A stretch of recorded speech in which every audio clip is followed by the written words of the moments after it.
Amigos, buenas noches. Les habla el doctor Ramírez Erazo. Gracias a Ricardo por la invitación que me ha hecho para compartir con ustedes una hora, ¿no?, respecto a temas que le interesan a todos ustedes y que tienen que ver fundamentalmente con la economía, con la política, con el derecho y sobre todo, ¿no?, lo más importante es que tiene que ver con las decisiones que ustedes van a tomar a futuro, porque en realidad la cosa pública desde Grecia es una cosa que interesa a todos los ciudadanos en las sociedades civilizadas, ¿no? Y con mayor razón en la época de Roma, ¿no?, donde los intereses públicos, los asuntos públicos, eran una preocupación constante, no solamente del gobernante, sino también de los ciudadanos, ¿no?, que se reunían ahí en un foro para ver los problemas fundamentales que tenía esa sociedad, ese Estado en Roma.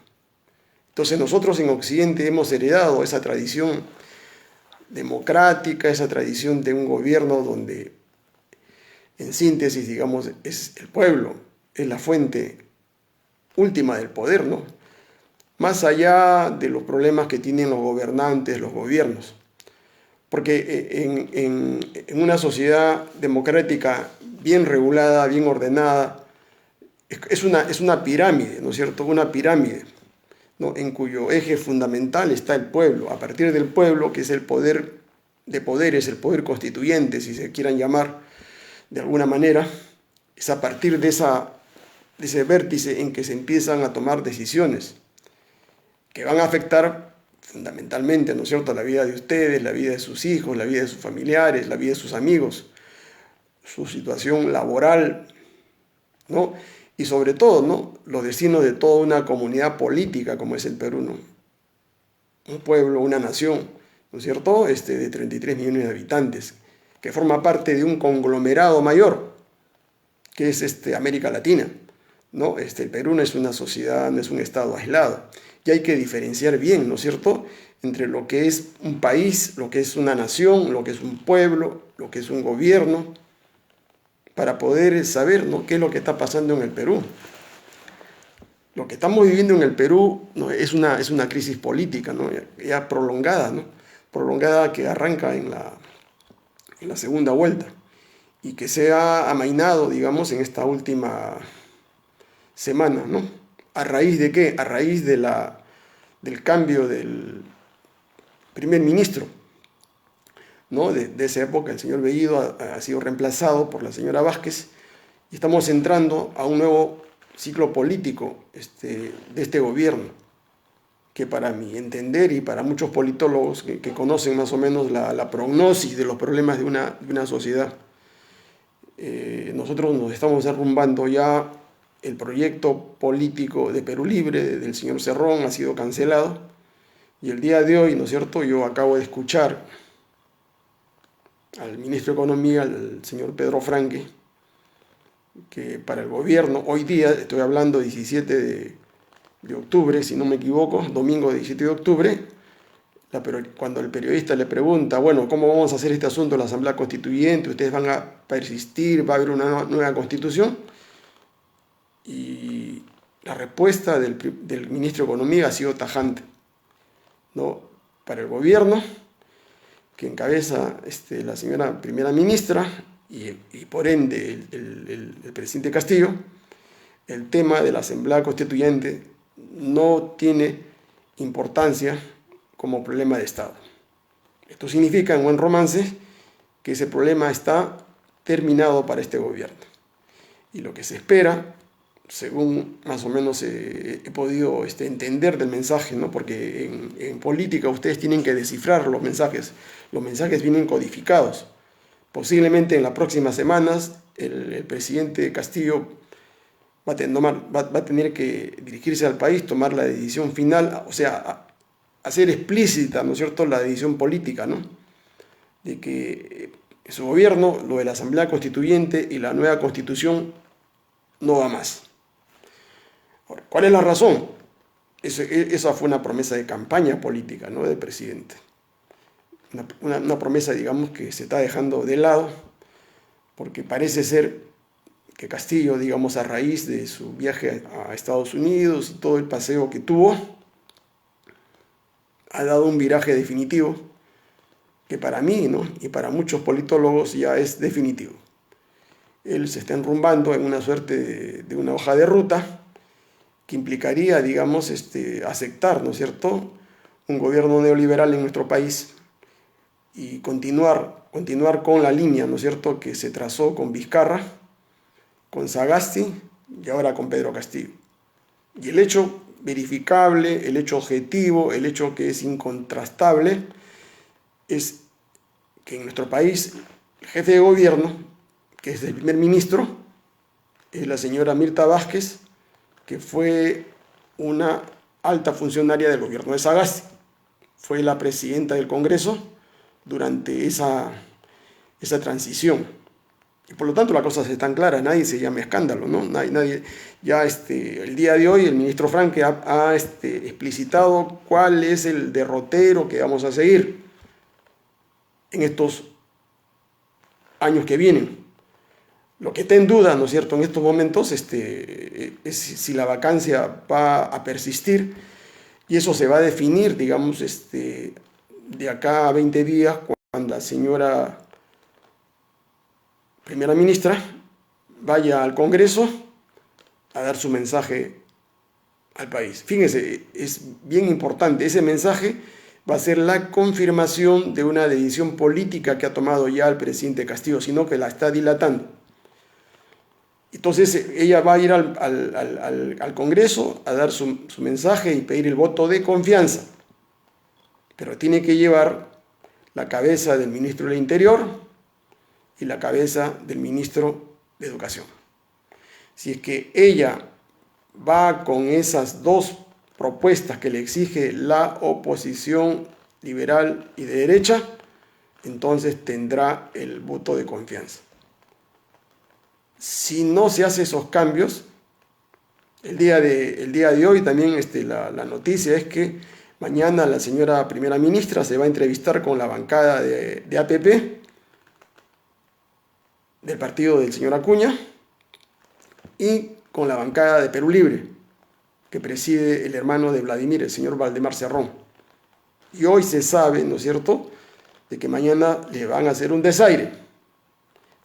Los congresistas de Perú Libre no se van a reunir con la señora primera ministra, porque el día viernes, en forma mayoritaria, el partido Perú Libre, a través de sus dirigentes, ha tomado la decisión de no darle el voto de confianza. Entonces no tendría sentido, ¿no? No tendría sentido una reunión. Si ellos ya han decidido que no le dan el voto de confianza a la señora Mirta Vázquez, ¿qué sentido tendría reunirse? Por eso que mañana la señora no va a lograr comunicarse ni reunirse con los congresistas de Perú Libre. Y acá viene otro problema, ¿no? El problema es la bancada de APP hoy día ha tenido también una reunión de congresistas para ver mañana qué cosa van a negociar con la ministra Vázquez. Y lo que se ha acordado, ¿no es cierto?, es pedir la salida del ministro del Interior, que ha sido cuestionado en estas últimas semanas, y la salida del ministro de Educación ligado al Movadef. Entonces,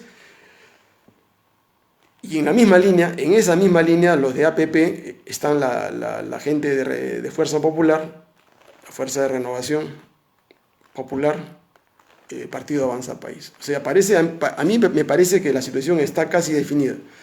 La única posibilidad de que la señora primera ministra pueda tener el voto de confianza es que antes de su presentación, de acá a 20 días, posiblemente pueda ser el 31 de octubre o la primera semana de noviembre en el Congreso, ella tiene que llevar las cabezas del ministro de Interior y del ministro de Educación.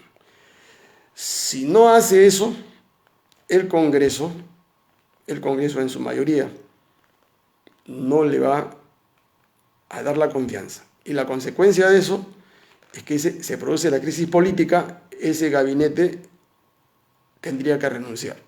Y el el presidente tendría que nombrar un nuevo primer ministro, un nuevo gabinete. Entonces, esa es la situación política del Perú en estos momentos. Yo he conversado con amigos que también trabajan en el análisis político.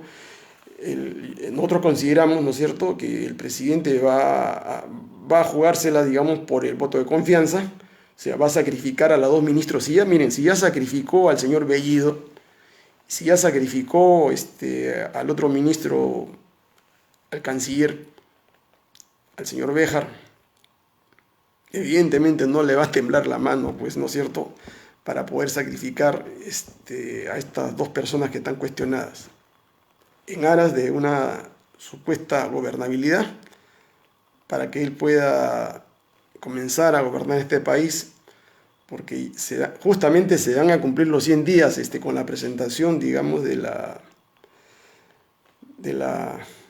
primera ministra, ¿no?, los primeros 100 días. Y esto está vinculado, ¿no es cierto?, a una encuesta que ha hecho el día de hoy, o se ha publicado el día de hoy por la encuestadora Ipsos, que es importante que ustedes más o menos la analicen, ¿no es cierto?, no la lean así de manera superficial. Entonces, la prognosis que se hace sobre los datos que hasta el día de hoy hemos tomado nosotros, porque nosotros trabajamos sobre datos, sobre hechos, sobre acuerdos, ¿no?, sobre negociaciones que hacen los agentes políticos en nuestro país, nos dice, ¿no es cierto?, que el señor Castillo, bueno, está consolidando el viraje que ha dado a su gobierno. ¿Ya? Entonces el rompimiento con Perú Libre ya me parece que no tiene punto de retorno, y va a continuar Castillo gobernando con los caviares y con el grupo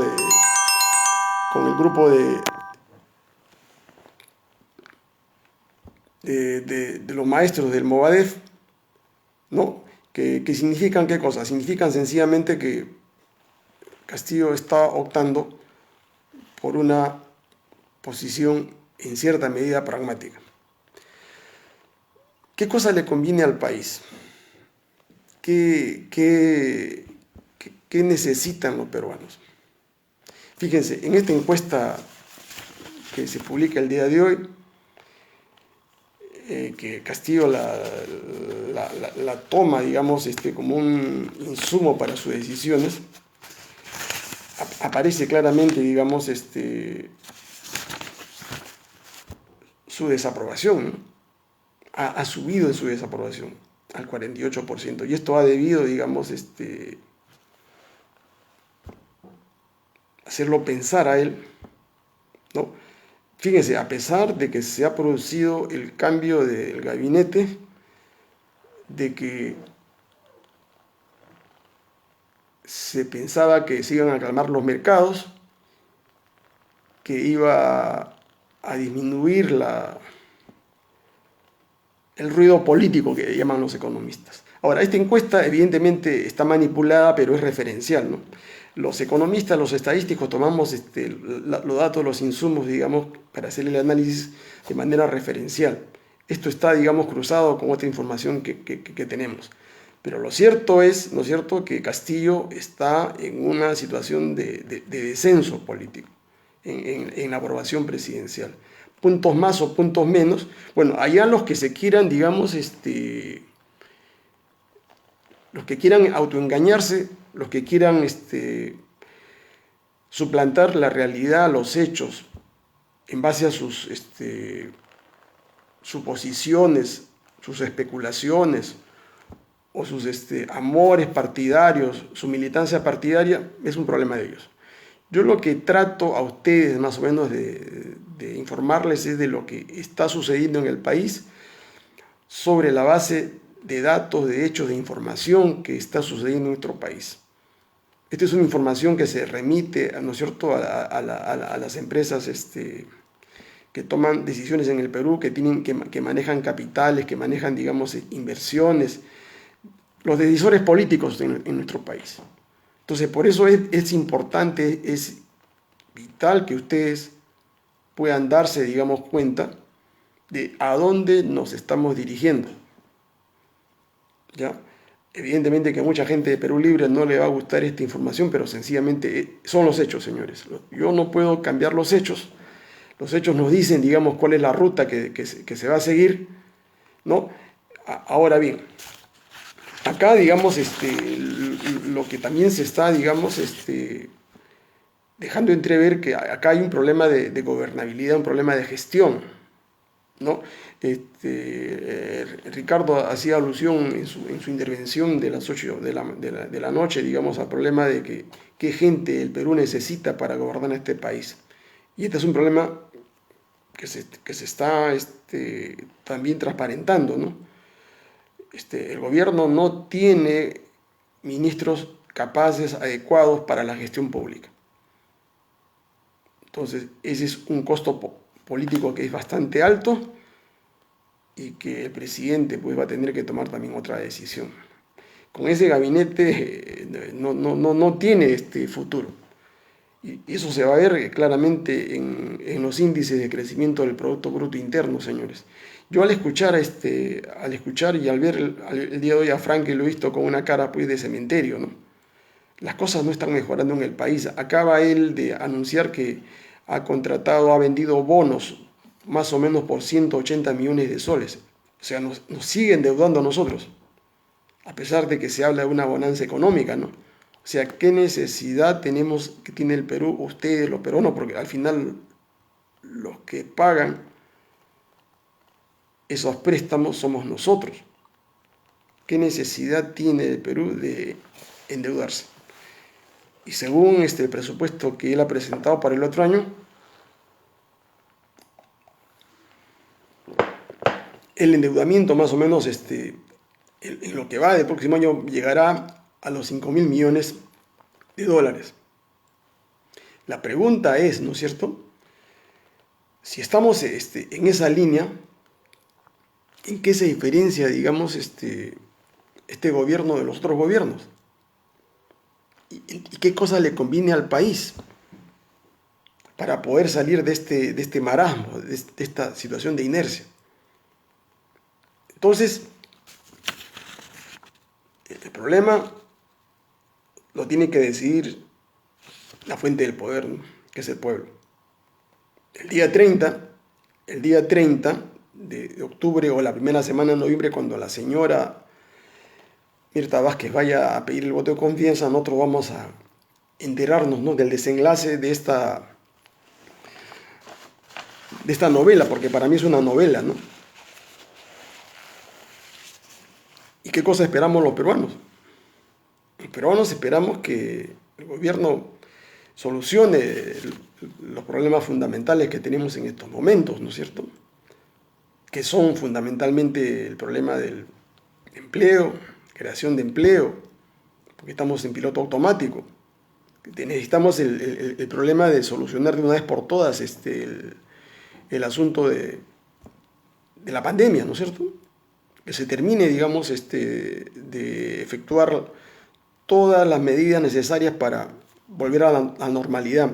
Necesitamos, tercero, que se devuelva los derechos constitucionales a los peruanos, que se levante el estado de emergencia, porque sin derechos fundamentales estamos en una suerte de barbarie, porque hay un empoderamiento de la autoridad, ¿no es cierto?, que nos va a nosotros, que pone en problemas nuestra seguridad, nuestro patrimonio, nuestra libertad, nuestros negocios, nuestras familias, nuestro empleo. Una sociedad no puede vivir, señores, sin derechos fundamentales.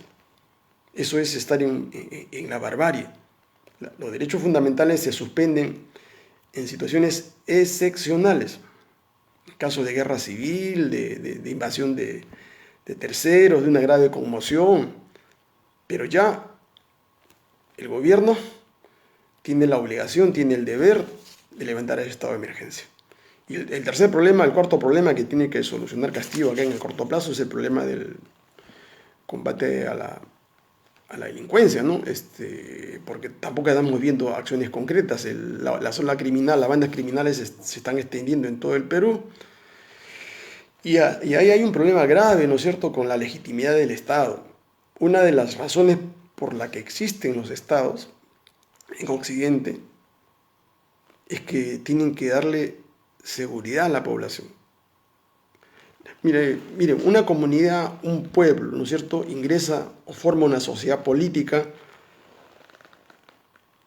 se estructura en un pacto político que es una constitución, cede parte de sus derechos a un ente que se llama Estado, que tiene un gobierno, pero no lo cede gratis, no lo cede gratuitamente, lo cede a condición de que el Estado le dé garantías, le dé seguridades para su libertad, para su patrimonio. Si es que el Estado no cumple con esos deberes, el gobernante está deslegitimado para ejercer el poder. Y si esto es así, evidentemente, el pueblo tiene derecho acá y en cualquier parte del mundo, en Estados Unidos, donde ustedes quieran, porque ya pierde legitimidad, ¿no?, a buscar, a elegir, digamos, a un nuevo gobernante que le garantice esa seguridad. Eso se ha establecido más o menos desde 1500, cuando se estructura toda una teorización de la legitimación del Estado Nacional en Occidente. Si el Estado, si los gobiernos sobre todo, no garantizan los derechos fundamentales, no le dan seguridad al ciudadano para que viva en tranquilidad, entonces ese gobierno no tiene legitimidad. Y hay que diferenciar, ¿no?, de lo que es legitimidad, lo que es legalidad. Un gobierno puede tener legalidad, la legalidad es simplemente la concordancia con la norma jurídica. Si el gobierno ha sido elegido conforme lo señala la Constitución y la ley electoral. Pero eso no es suficiente para un gobernante. Es fundamental que el gobernante tenga legitimidad. ¿Qué significa la legitimidad? La legitimidad significa la aceptación del pueblo, el consentimiento del pueblo, ¿ya? El consenso del pueblo. ¿Respecto a qué? Respecto a los actos que el gobernante va a desarrollar durante la etapa que tenga el poder. Si no se cumple con eso, ese gobierno no tiene derecho a lo que se llama el derecho de mando, no puede mandar a los gobernados. Y lo que se señala en la teoría política es sencillamente de que ese gobernante tiene que dejar el poder para que otro grupo, organización política o partido asuma esa responsabilidad. Entonces, eso es la democracia, ¿no? Eso es la alternancia. Y acá se busca, pues, evidentemente, una suerte de eficiencia, ¿no es cierto?, en el manejo del poder, ¿no? Porque el poder tiene que usarse racionalmente y con eficiencia. Entonces, el cuarto problema que estamos viendo, el quinto problema que estamos viendo, es el problema del incremento de la pobreza. Y sobre todo, ¿no?, el problema para mí más importante que ha señalado, digamos, Ricardo, el gran problema que se tiene que emprender y solucionar en nuestro país por este gobierno o el nuevo gobierno que se instaure, digamos, es el combate frontal a la corrupción y la lucha contra la impunidad. Si no se consigue eso, los gobiernos, para mí, no tendrían legitimidad. ¿Ya? No tendrían legitimidad. ¿Por qué? Porque la corrupción es el problema más grave que tenemos en estos momentos, porque le está robando a ustedes, ¿no es cierto?, parte de su patrimonio que se concretiza en el pago de impuestos. O sea, ustedes dejan de tener un patrimonio que es parte de su sueldo, se lo ceden al Estado para que el Estado, supuestamente a través de un presupuesto, desarrolle una política pública que les garantice a ustedes bienestar. Pero si el Estado no hace eso, permite que se robe esos dineros, entonces estamos entrando a una crisis, ¿no?, fundamental. Entonces, sea cual sea la salida, señores, porque solamente hay dos posibilidades, eso se lo quiero decir con toda claridad. Acá a la primera semana de noviembre, cuando vaya la primera ministra o el señor Castillo plantea la cuestión de confianza para salvar a sus dos ministros, o el señor Castillo pide la renuncia de esos ministros y va a una suerte de conciliación con la oposición de derecha neoliberal que está en el Congreso. La prognosis que hacemos nosotros, que Castillo va a pedir la renuncia de sus dos ministros. Y de esta manera va a tener una suerte de tregua política. Y luego de eso, él va a anunciar al país que el tema de la Asamblea Constituyente y la nueva Constitución no son prioridad para su gobierno y por lo tanto lo deja en stand-by. Entonces, esas son las dos situaciones, digamos, que se vienen, digamos, en nuestro país. O sea, esa es la hoja de ruta que Castillo va a seguir. Acá Cerrón, Perú Libre, pues darán un paso al costado, ¿no? Su proyecto estaría liquidado porque acá en la pizarra yo más o menos le he señalado, la hoja de ruta es esa hoja de ruta, ese es el decálogo del neoliberalismo, ¿ya? Es un decálogo conocido, digamos, a nivel mundial. O sea, no es un invento mío, ¿no? Decálogo que significa primer principio neoliberal, ¿no? Libre mercado, digamos, con oligopolios, ¿no es cierto? Que es lo que tenemos en el Perú, ¿no? No es un libre mercado que permita la regulación, porque en el mundo, digamos, hay tres posiciones, ¿no es cierto? Hay tres modelos: el libre mercado salvaje, sin regulación y con oligopolios, que es ese modelo que tenemos acá en el Perú. El otro modelo es la economía colectivista, la economía de planificación central, ¿no? A cargo de un partido, digamos, único, como es en el caso de Cuba, como en el caso de China. Y las teorías, digamos, que equilibran estos dos modelos, o sea, las teorías mixtas, que son una economía social de bienestar, ¿no es cierto? Donde se admite el libre mercado, pero un mercado regulado, no un mercado donde los oligopolios, los monopolios están prohibidos. Entonces, en esas tres posiciones, Cerrón, digamos, quiere la economía colectivista. Ese modelo está cancelado acá en el Perú. Nunca va a suceder, nunca va a instalarse eso, porque es un modelo fracasado, ¿no es cierto?, en Cuba y en todas las economías que han existido, como la Unión Soviética. El modelo chino es otro modelo, ¿no?, que sería cuestión de explicarles en otra oportunidad. El otro modelo de la economía de mercado salvaje, digamos, con oligopolios, es el modelo que ha seguido Chile desde la época de Pinochet, desde 1973. Es un modelo que sigue Colombia, el modelo que sigue Ecuador, es el modelo que sigue Argentina, es el modelo que sigue el Perú. Sigue el Perú desde 1990. Es un modelo que ha fracasado, y el mentor, el modelo, o el ejemplo, ¿no es cierto?, que existía, digamos, era el modelo chileno, ¿no es cierto? El modelo chileno, ustedes han visto, desde 2019 se produjo pues una revolución, una crisis política grave, ¿no es cierto?, donde han muerto más de 250 personas, estudiantes, trabajadores, justamente cuestionando ese modelo. Porque si bien ese modelo económico neoliberal de economía de mercado salvaje les garantiza un crecimiento económico, eso es un hecho objetivo que no se puede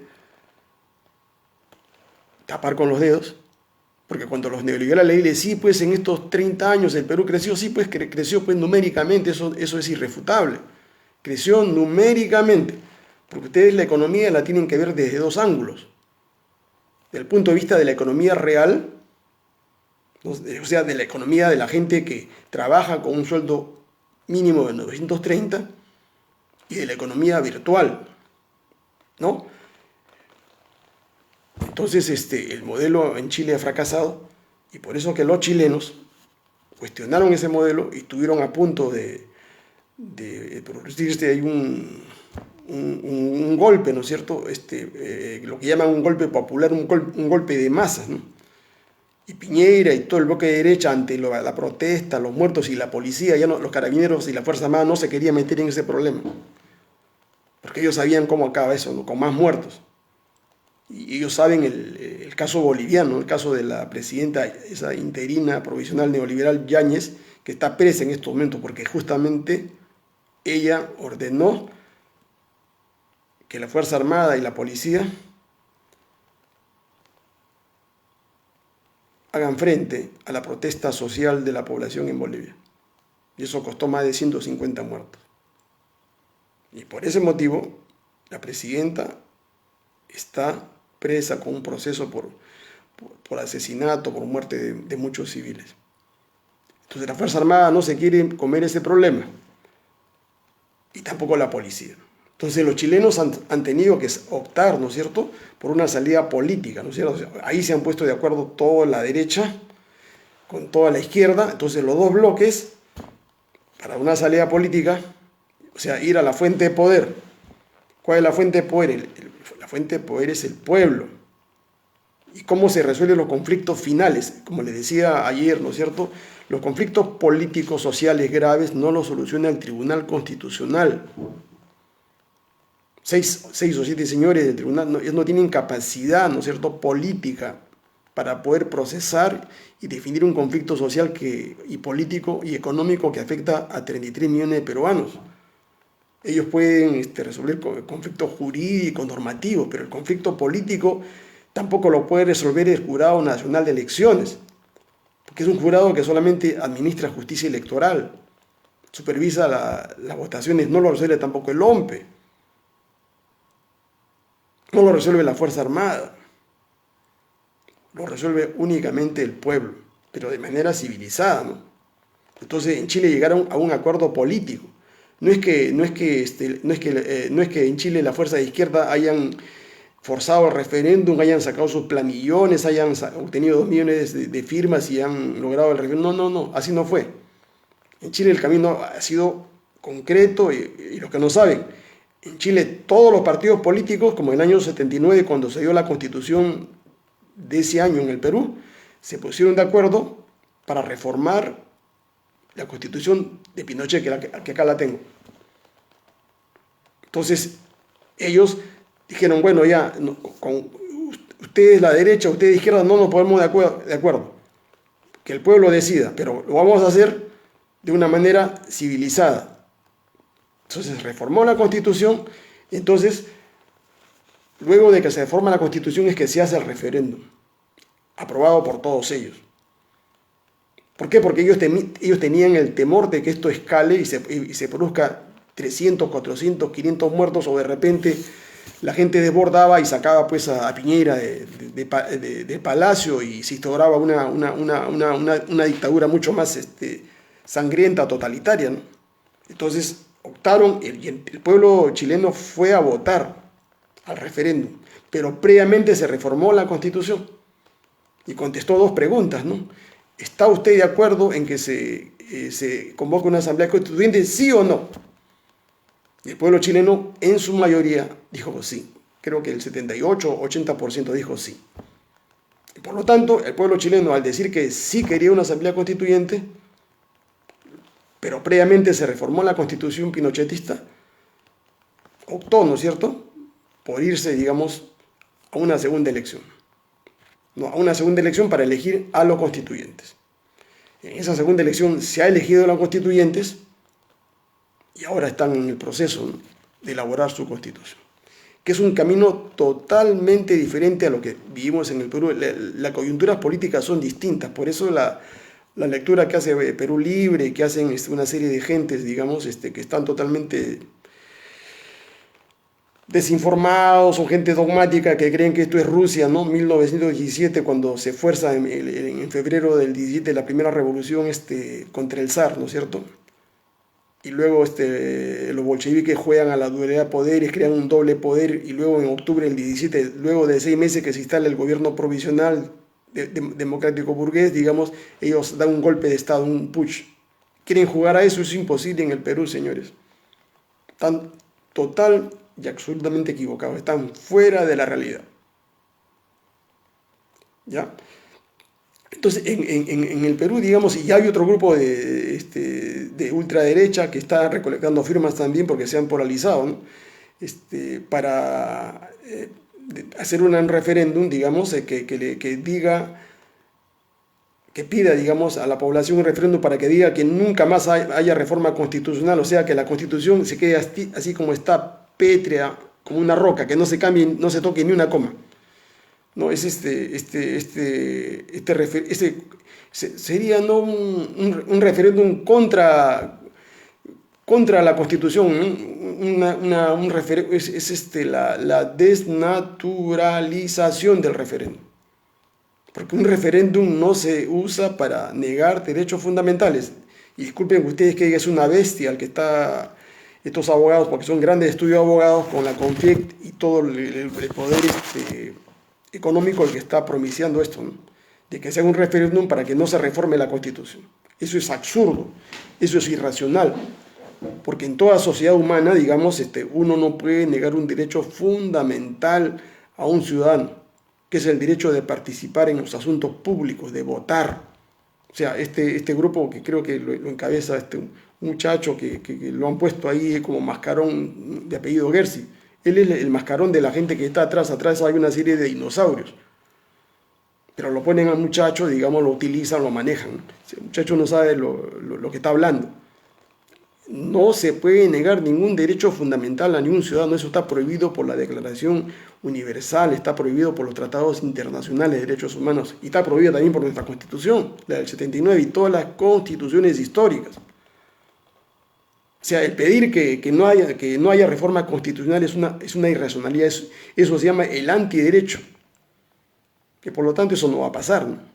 Y tampoco va a pasar, digamos, el referéndum que está buscando Perú Libre con Cerrón y compañía. Eso no procede en estas circunstancias, en esta coyuntura, porque no hay momento constituyente. Acá en el Perú, hoy día 17 de octubre, no hay ninguna protesta social, no se ha tomado ninguna fábrica, no hay enfrentamiento con la policía, no hay carreteras tomadas, no han muerto estudiantes, no han muerto alumnos, no hay enfrentamiento con la Fuerza Armada.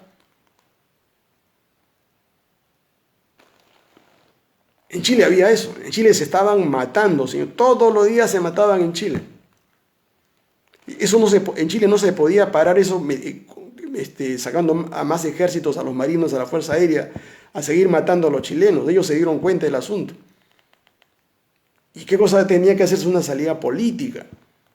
En Chile, escuchen señores, para que no los engañen, en Chile 2019 es lo mismo que pasó en el Perú entre 1975-76 al 79. O sea, se vivió en el Perú una situación similar a la de Chile 2019. Acuérdense ustedes, con el paro del 19 de julio de 1976, hubieron como 7 paros. Ahí toda la clase política, desde la extrema derecha hasta la extrema izquierda, se unió con un objetivo: restaurar la democracia en el Perú. Porque la Fuerza Armada tenía el poder con Morales Bermúdez. Y ya los civiles no queríamos que ellos gobiernen, porque estaban yendo al país al desastre. O sea, estoy hablando de la segunda fase de Morales Bermúdez. Entonces, estamos igual que Chile. Acá la gente se estaba matando, se secuestraban, se exiliaban, exiliaron a Baella, a Javier Descanseco, a Genaro Ledesma, metían presos a los estudiantes, no habían derechos, estamos en una dictadura. Por acá tengo un libro que escribió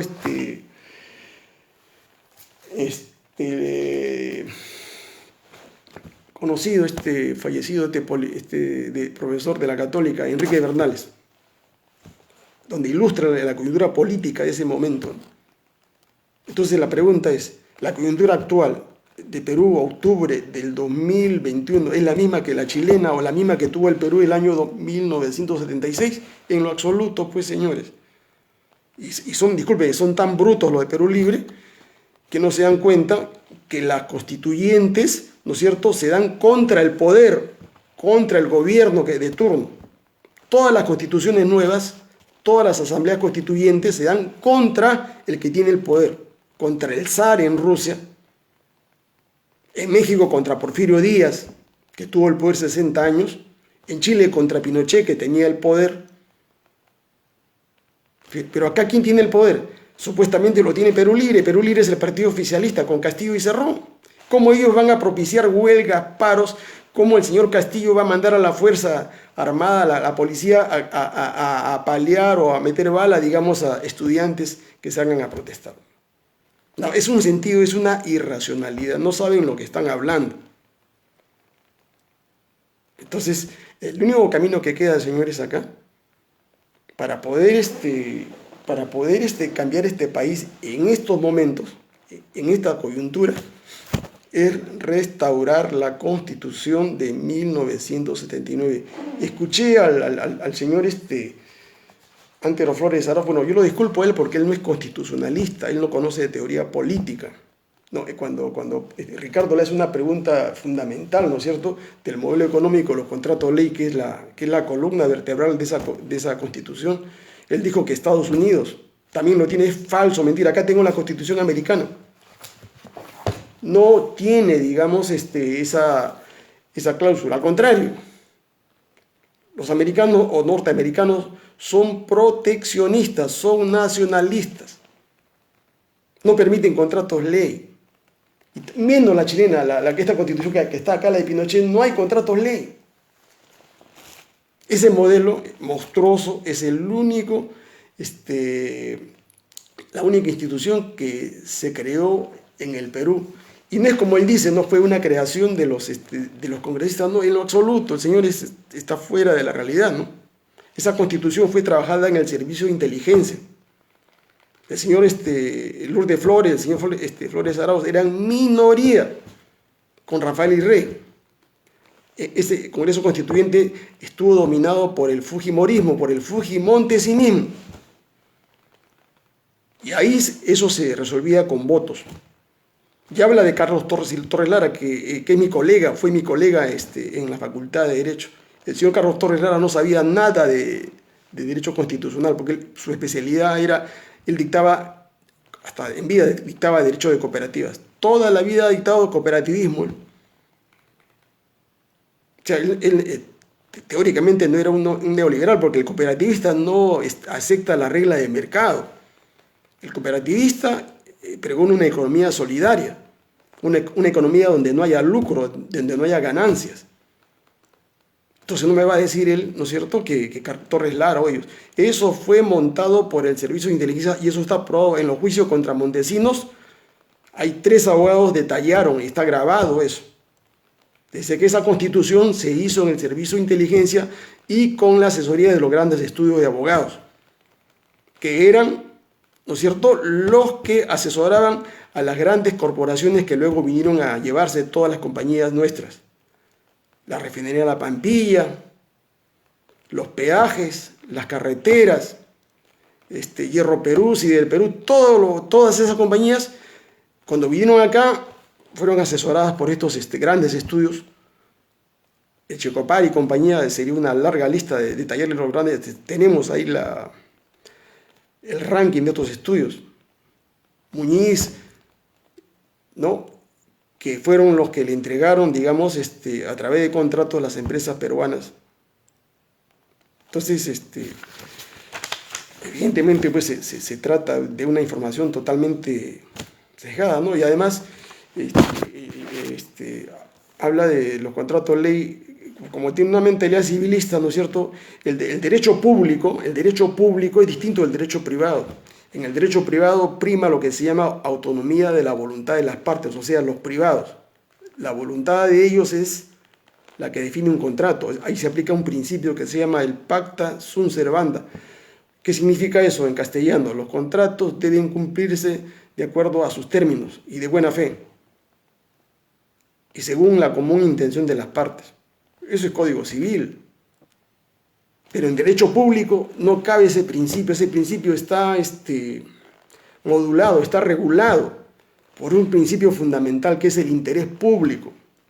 No se puede contratar contra el interés público, porque el interés público es el que sustenta a una república, res pública, interesa no el interés privado. ¿Qué cosa interesa? Los intereses de los 33 millones de peruanos. Esos no son intereses míos, de Ramírez, de Belmont, de Pérez, de Rodríguez, no. Es interés de los 33 millones de peruanos. Entonces el señor confunde lo que es un principio de derecho privado donde eso se aplica, digamos, en en los negocios privados, es correcto eso, pero eso no se puede aplicar a los negocios públicos. Y un contrato de concesión, ¿no es cierto?, es un acto público donde interviene el Perú como Estado para disponer del patrimonio de una comunidad, de una nación. Y eso no lo puede disponer tan alegremente, ¿no? Entre medianoche para entregar, por ejemplo, el gas de Camisea con un contrato de ley y luego decir, conforme lo señala acá, el artículo, que es el artículo más monstruoso que hay, ¿no? Este artículo no lo va a encontrar en ninguna constitución. Yo desafío, señores, y yo me retracto públicamente y le pido disculpas a Flores Arau que me demuestre él. Dice acá, la libertad de contratar garantiza que las partes puedan pactar válidamente según las normas vigentes en el tiempo de contrato. Eso no es problema, eso es derecho civil. Dice acá, la aberración que dice él, ¿no? Los términos contractuales no pueden ser modificados por leyes. O sea, el Congreso no sirve para nada acá. O sea, un contrato prima sobre lo que decide un poder del Estado. O sea, un privado, un empresario, tiene más poder que un Congreso, que 130 congresistas. Un privado. O sea, a mí no me pueden tocar ni un solo centavo de una empresa de La Pampilla que he comprado, hacia precio subvaluado, no he sobornado a 3, 4 funcionarios de tercera categoría. Eso no se puede tocar, eso es intocable. Dice acá, no pueden ser modificados por leyes u otras disposiciones de cualquier clase. O sea, ni el presidente, a través de decretos supremos o reuniones supremas, ni el Tribunal Constitucional, que es la más alta autoridad, ¿no?, de control de la Constitución, ni la Corte Suprema pueden intervenir. O sea, si ese contrato ley tuviera como fuente un delito de corrupción, un soborno, una coima, un peculado, a pesar de que se ha demostrado que ha sido materia de un soborno, no se puede tocar. Ese es el gran contrabando, ¿no es cierto? Es el gran contrabando, la gran monstruosidad que se introdujo en este artículo 62. Y acá lo reiteran, son reiterativos, o sea, para que no quede duda, o sea, para que no quede lugar a interpretación. Esto es importante. Fíjense el interés que pusieron estos antipatriotas, ¿no? Estos traidores, porque son traidores a la patria, ¿no? La mayoría de estos congresistas fueron 100, pero estuvieron de acuerdo con esto, digamos, 58, porque se requería solamente la mitad más uno. Dice, mediante contratos ley, el Estado establece garantías y da seguridades, dice. Dice, otra vez lo repite, fíjese, no pueden ser modificados legislativamente. No pueden ser legislados mediante ley, decreto ley, no se puede. Por eso yo les dije, lo que estaba haciendo Bellido era una payasada. Eso de nacionalizar el gas, le llamaron después renegociar. No se puede, porque hay una provisión expresa según esta carta, ¿no es cierto?, fraudulenta. ¿Y por qué lo hicieron? Lo hicieron como un distractor político. Eso que quede con toda claridad, señores. Cualquier estudiante de Derecho, a quienes yo enseño, lo primero que hago es que les enseño las clases de interpretación, o sea, se llama hermenéutica jurídica, cómo se interpreta una norma. Hay 5 tipos de interpretación. Interpretación literal, la interpretación auténtica, la interpretación sistemática, la interpretación finalística. Y toda norma, ¿no es cierto?, debe ser entendible por una persona común y corriente, porque las normas, las leyes están dirigidas hacia el pueblo, no están dirigidas hacia los abogados, hacia los fiscales, hacia los técnicos. Es una barbaridad, las leyes tienen que ser claras. Eso lo decía Montesquieu en su obra, ¿no es cierto?, 1748, El espíritu de las leyes. Y lo ha ratificado Rousseau en el contrato social. ¿Para quién se hacen las leyes? ¿A quién están dirigidas las leyes? Conclusión, el destinatario es el ciudadano común. no es el abogado, no es el policía, no es el juez. Y por lo tanto, tiene que ser redactada de una manera que pueda ser entendible a su simple lectura. Porque si no, sería una ley farragosa, digamos, tramposa, que da lugar a interpretaciones distintas. Y acá ellos se cuidaron en el artículo 62 de repetir 2 veces que esos contratos de ley no pueden ser modificados por nadie. O sea, Bellido dejó la solicitud por una cuestión de cortesía, pero no podía hacer nada, pues. Él, ni Bermejo, ni el señor Cerrón, que propuso y impuso al señor Julio Velarde, protector de este decálogo que lo voy a terminar de comentar a ustedes. Entonces, esta constitución es lesiva al interés nacional, al interés de ustedes, 33 millones de peruanos. Y esto tiene que ser cambiado. No tiene firma, porque como el señor Fujimori, él ha sido condenado no solamente por delito de lesa humanidad, él ha sido condenado por delito de corrupción. Y eso es lo que se olvidan ustedes. Por haber pagado 58 millones de dólares a Montesinos, reconocidos. Eso no se hizo tan público porque esa audiencia se vio en una hora. Porque sus abogados y sus agentes de prensa le dijeron, sobre eso no hay discusión porque va a venir la televisión, le van a pedir los entretelones de cómo les entregó la plata a Montesinos. Porque Fujimori no podía explicar de dónde sacó 58 millones de dólares. Entonces aceptó la condena, ahí no apeló de esa condena.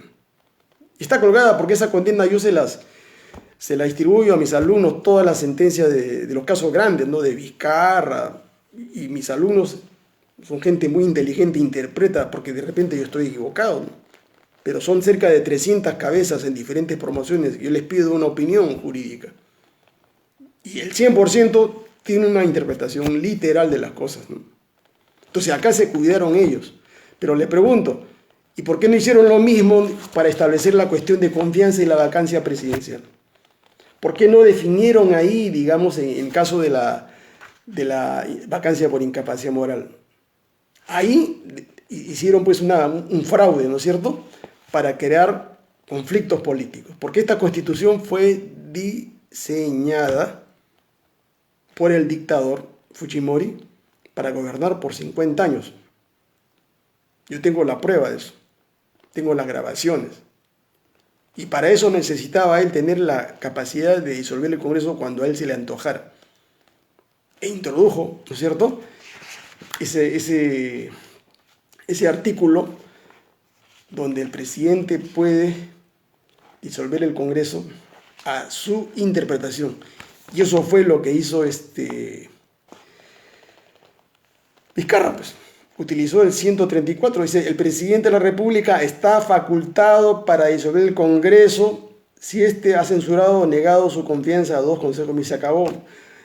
Primera censura, la censura de este caballero, el gabinete de Vizcarra, perdón, en la época de Cuchí, que fue de Lavacus, el presidente de Lavacus, ya cayó. Segundo gabinete, el gabinete de Salvador del Solar. Planteó la moción de censura en 2 horas, a la tercera hora dio el mensaje presidencial, se disolvió el Congreso. Ya, ese es el mecanismo que creó Fujimori con Montesinos. Si por ahí había la posibilidad de que, porque ellos no pensaban quedarse hasta el año 2000, eso quiero también decirles, el plan de ellos era 50 años. Y hacer reelecciones indefinidas. El Congreso, si por ahí tenían ellos la posibilidad de no tener mayoría de Congreso, entonces usaban este mecanismo. Entonces, esa es la verdad, señores. ¿Ya? Entonces, esto del neoliberalismo, digamos, que está acá, ¿no? Lo segundo, el decálogo, no privatizaciones. Es un negociado, se saqueó el país. Más de 250 empresas públicas. Evidentemente que en ese paquete había empresas públicas que no tenían razón de ser. Pero de las 250, 50 eran la carnecita, lo otro era era grasa, ¿no es cierto? Era hueso. Pero 50 se cuidaron, esas 50, la compañía de teléfonos, Entel Perú, La Pampilla, Hierro Perú, Sider Perú, o sea, las mejores empresas, esas las subvaluaron. Tercero, desregularización, ¿no es cierto? Libre salida e importación, libre salida e ingreso de capitales extranjeros. Estos capitales golondrinos, porque esos no son capitales de inversión, eso no es inversión extranjera directa, eso se llama capital especulativo.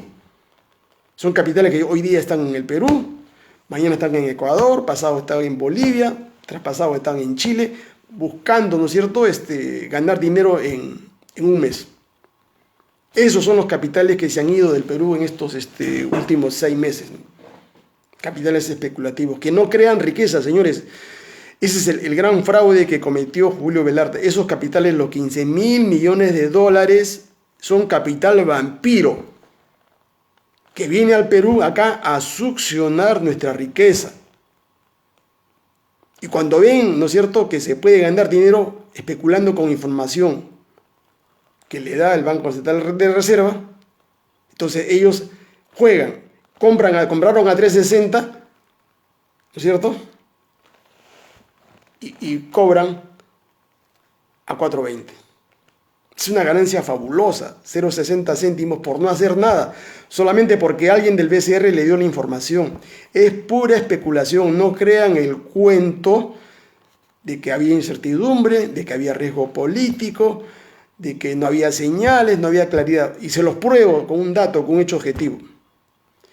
Si todas las agencias calificadoras señalan, ¿no es cierto?, no bajan el riesgo, que es un chantaje que cometen ellos, ¿no es cierto?, la calificación crediticia a nivel mundial. Dicen, porque en el Perú en estos momentos hay incertidumbre porque el gabinete va a ser materia de una evaluación a fin de mes para ver si es cuestión de confianza. Entonces hay ruido político, dicen ellos. Entonces, por lo tanto, baja la calificación. Eso es mentira, señores. Y le pruebo. Cuando cayó PPK, cuando cayó Kuczynski y renunció, es mucho mayor ruido político que el de ahora, ¿no? Cuando se nombró a Vizcarra es mucho mayor ruido político porque ahí se estaba cambiando al presidente. El tipo de cambio no se disparó a 4 soles, 4.50, porque ahí se hubiese disparado, ¿no?, hacia arriba.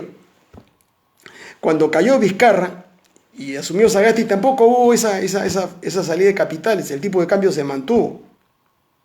Entonces eso prueba que no es el ruido político, ¿no?, el que provocó, digamos, la salida de capital especulativo.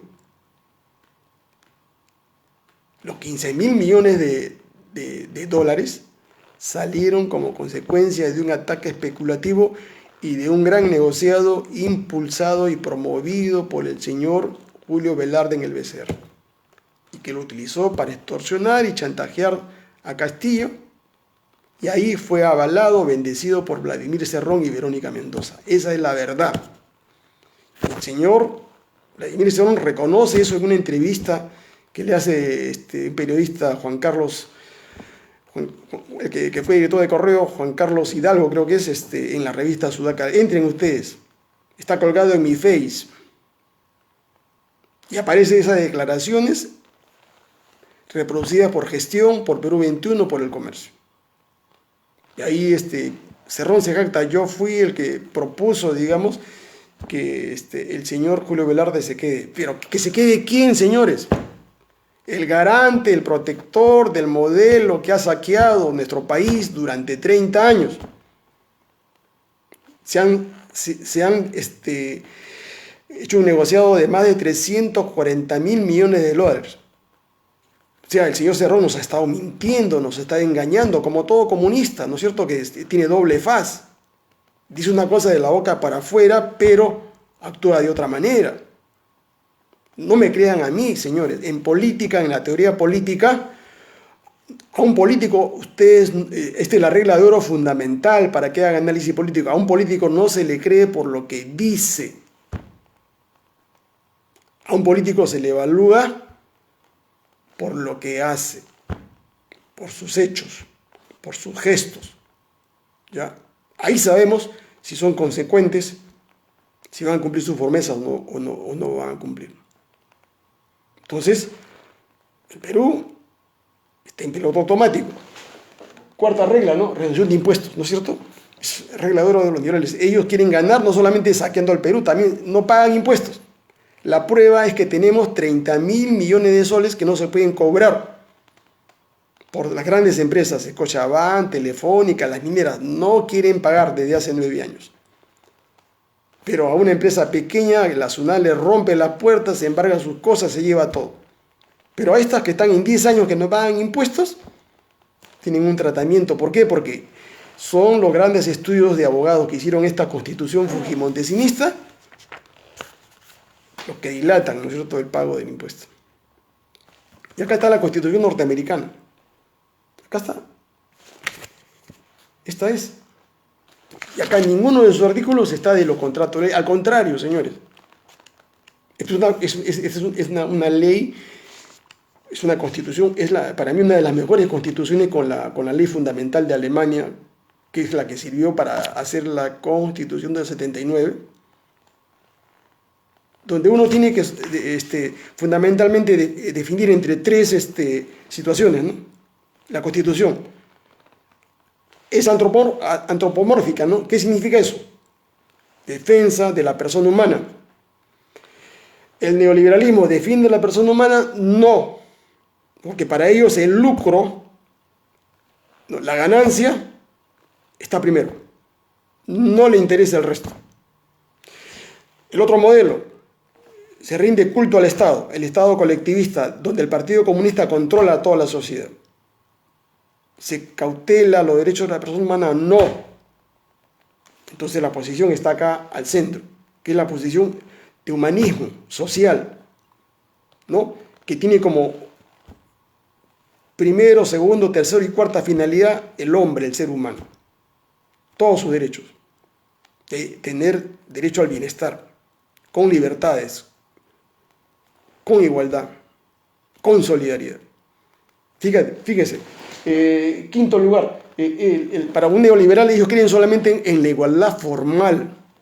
O sea, hay dos tipos de igualdad, la igualdad formal y la igualdad real. La igualdad formal es la declarativa, es la lírica, la que está en todas las constituciones. Todos son iguales ante la ley, pues. Pero es distinto, ¿no es cierto?, entre una persona que no come hoy día y otro que tiene mucho, que bota la comida a la basura, ¿no? Uno que se está muriendo porque no puede comprarse una pastilla y otros que tienen la posibilidad de poder curarse en las mejores clínicas, ¿no es cierto? Esa es igualdad real. Entonces son dos extremos. Hay que ir, ¿no es cierto?, al equilibrio. El que no tiene el Estado, digamos, tiene que ver por esa persona. Porque el otro, si yo actúo como un neoliberal, a mí no me interesa que se muera, pues es su problema, ¿no?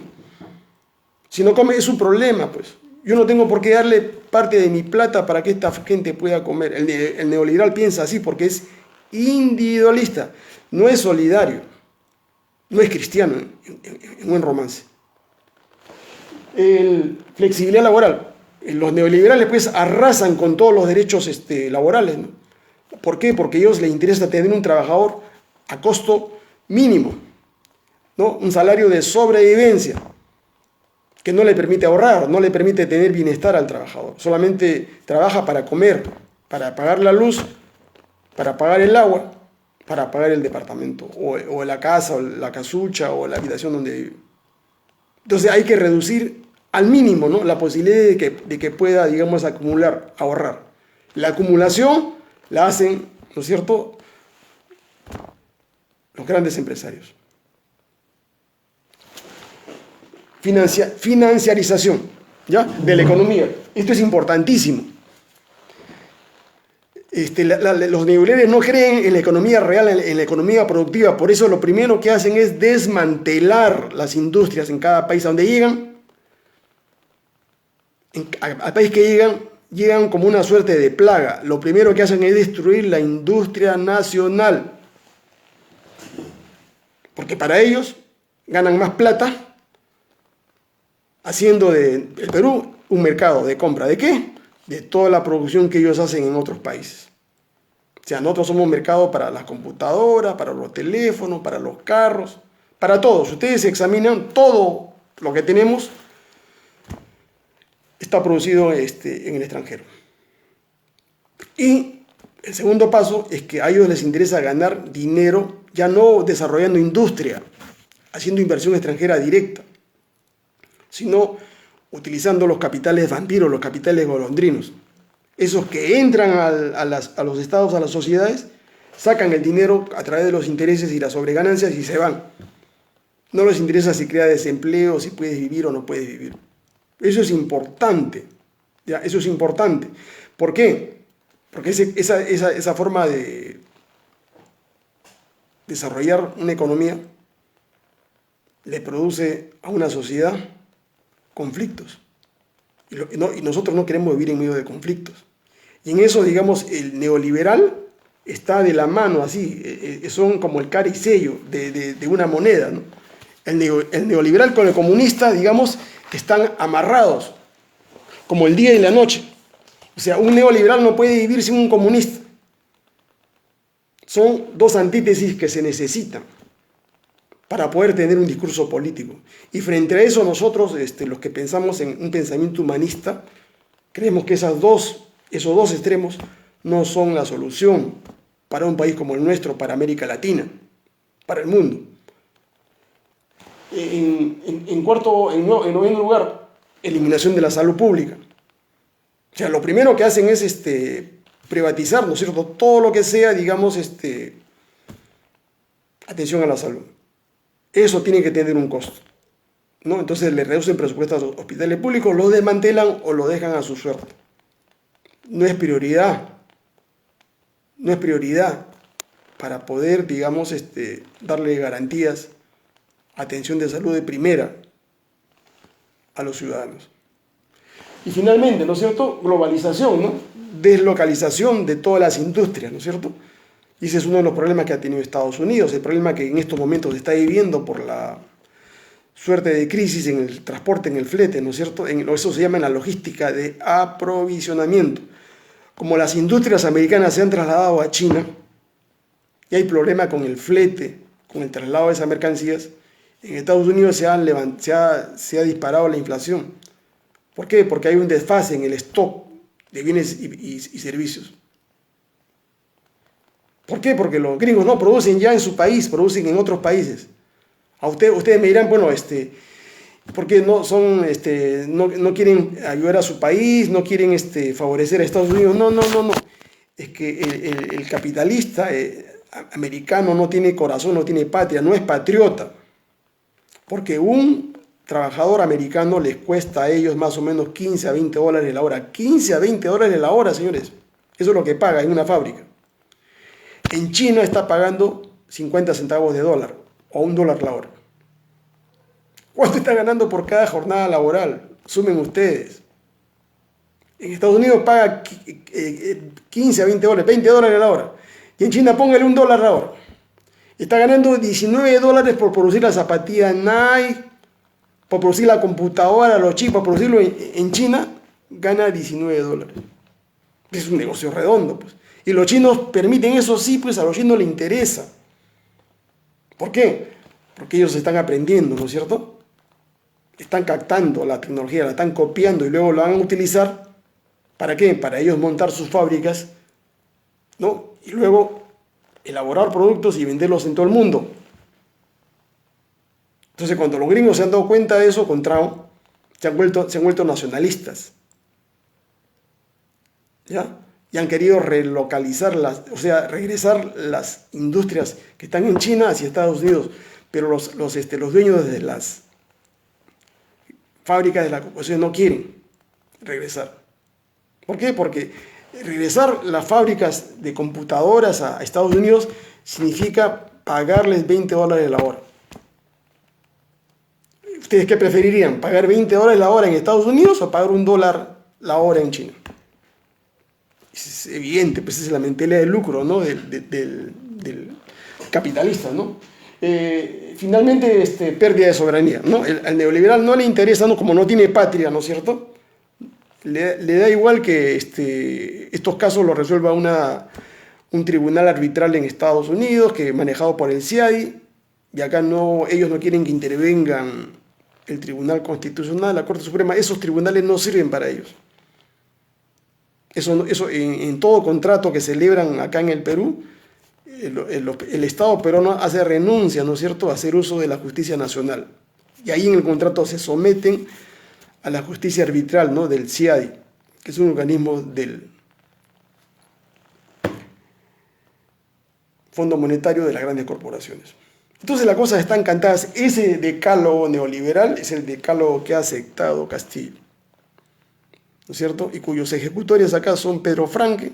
Hoy día lo he escuchado, me ha hecho acordar a todos los ministros de Economía que han existido, porque es una argolla caviar, ¿no es cierto?, que sigue este libreto. Ellos no van a salirse del libreto, señores. Luis Castilla, todos los ministros que han pasado por los ministerios de la época de Alan García, tienen ese libreto. Carranza, comparten esta idea. Eso es lo que los une a ellos. Eso es cemento en la cabeza para ellos. Eso no lo van a jamás a... Entonces ya Castillo adoptó eso, por eso es un gobierno neoliberal. Y han bendecido, ¿no es cierto?, Julio Velarde. Por lo tanto, pues con la imposición de Cerrón, estamos en piloto automático. Esperemos pues que esta semana o de acá a 15 días se defina el gabinete, pero yo no espero mayores sorpresas, señores. Lo que yo espero, digamos, es que los peruanos reaccionen. Ya Ricardo lo ha dicho, está preparando al movimiento Obras. Vamos a intervenir en las elecciones. Vamos a hacer una gran propuesta de cambio, de transformación de Lima, porque tampoco en Lima no tenemos alcalde, es un fantasma, ¿no?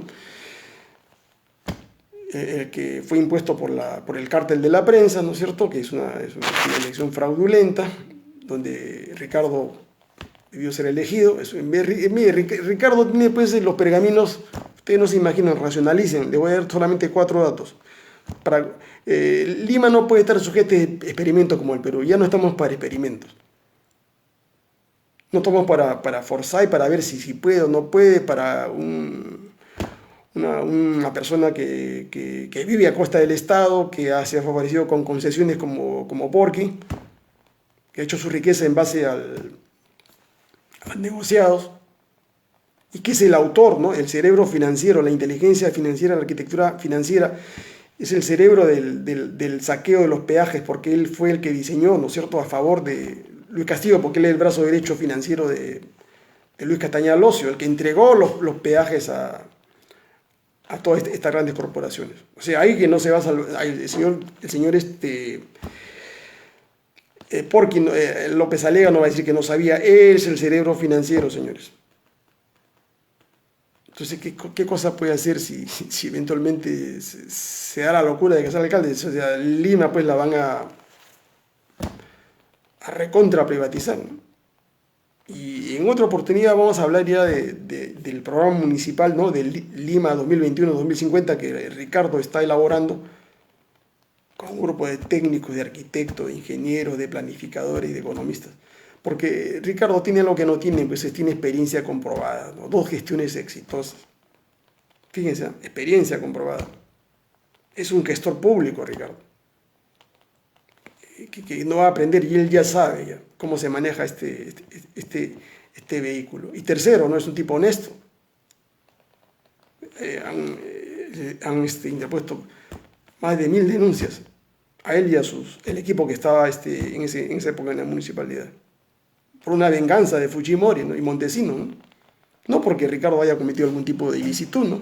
Yo he sido abogado en esos casos, he conocido la situación. Entonces, de todas las denuncias que le interpusieron, salió limpio. O sea, él tiene el certificado de buena conducta, ¿no es cierto?, que puede exhibir, que no lo tienen los otros candidatos. Experiencia, capacidad, honestidad, trabajo en equipo. Porque Ricardo tiene un equipo, ¿no? Él no es solo. Hay un equipo, digamos, que va a sustentar la gestión municipal. Me parece, si ustedes eligen a Ricardo, va a ser la gestión más exitosa que Lima pueda tener en estos 4 años que se vienen. Luego de esta catástrofe en la que estamos viviendo con este alcalde fantasma, ¿no? Y eso es lo que le garantiza, ¿no es cierto?, el movimiento Obras. con su presidente y líder fundador, ¿no? Acá no va a haber promesas incumplidas. Ya Ricardo le demostró en sus 2 gestiones que lo que prometió lo cumplió y con un plus. Y ahora en esta nueva, en esta nueva oportunidad, eso ya depende de ustedes. Y a todos aquellos amigos, ¿no? Profesionales como yo, ¿no? De todas las universidades de la UNI, tenemos equipos en la UNI, en San Marcos, en la de Lima, yo soy profesor en la de Lima, fundador en la de Lima, en la Católica, en la Ricardo Palma, todos aquellos que se quieren incorporar, digamos, a este proyecto, ¿no es cierto?, para salvar Lima, ¿no es cierto?, de la destrucción, bienvenidos. Si quieren aportar con sus proyectos, en buena hora. Hay un equipo de gente con la que ustedes puedan trabajar. Necesitamos más de 1000 regidores, necesitamos 43 alcaldes distritales. Ya no va a suceder, ¿no es cierto?, lo que pasó el año 93, ¿no?, donde ganamos en casi todas las alcaldías distritales, pero no teníamos equipos. Ahora estamos trabajando, ¿no es cierto?, con, digamos, mayor prevención, y se van a calificar, digamos, a los aspirantes. Porque todos ustedes tienen derecho a ser candidatos, señores. El hecho de que sean peruanos, sean limeños, aunque vengan ustedes de provincias, los califica a ustedes para ascender al cargo público. Esto es una argolla. Nosotros no somos caviares, no somos comunistas, no somos neoliberales. Nosotros somos humanistas, somos peruanos, somos limeños y queremos lo mejor para nuestra ciudad. Les agradezco la atención y en la próxima semana, el próximo domingo, si Ricardo me invita con todo gusto en esta cátedra, ¿no?, de la Universidad de la Vida. Lo poco que sé, quisiera transmitírselo, así como les digo, a mis pulpines, ¿no?, de las universidades donde enseño. Muchas gracias. Muchas gracias. Muchas gracias.